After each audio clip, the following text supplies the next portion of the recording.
Janasena chief Pawan పోటీ చేసే సీటుపై clarity వచ్చింది. ఎమ్మెల్యేగానే పోటీ చేస్తానని సేనాని ఫైనల్ గా చెప్పేశారు. కాకినాడ ఎంపీ సీట్ నుంచి యువకుడు తంగెళ్ల ఉదయ్ని అభ్యర్థిగా ప్రకటించారు. ఇంతకాలం ఉన్న ఉత్కంఠకు ఫుల్ స్టాప్ పెట్టారు పవన్. టీడీపీ బీజేపీతో పొత్తులో భాగంగా జనసేనకు 2 పార్లమెంట్ 21 అసెంబ్లీ కాన్స్టిట్యుయెన్సీలు వచ్చాయి. కాకినాడ ఎంపీగా పోటీ చేసే అభ్యర్థిని జేఎస్పీ చీఫ్ పవన్ ప్రకటించారు.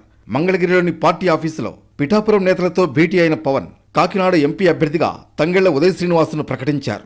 ఉదయ్ తన కోసం ఎంతో త్యాగం చేశారని, భారీ మెజార్టీతో గెలిపించాలని కార్యకర్తలకు విజ్ఞప్తి చేశారు. నన్ను ఎంపీగా పోటీ చేయమని ప్రధాని మోడీ, అమిత్ షా చెబితే ఆలోచిస్తా.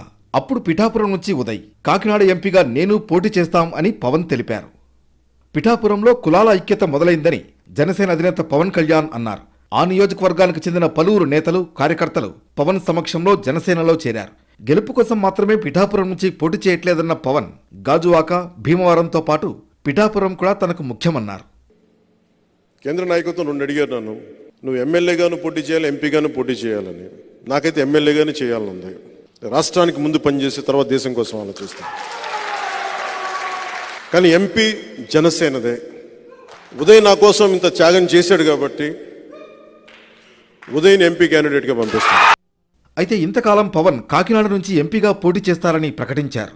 అయితే ఇప్పుడు మాత్రం తాను ఎంపీగా వెళ్లను, ఎమ్మెల్యేగానే పోటీ చేసి పిఠాపురం నుంచి రాష్ట్ర భవిష్యత్ మార్పుకు శ్రీకారం చుడతానని ప్రకటించారు.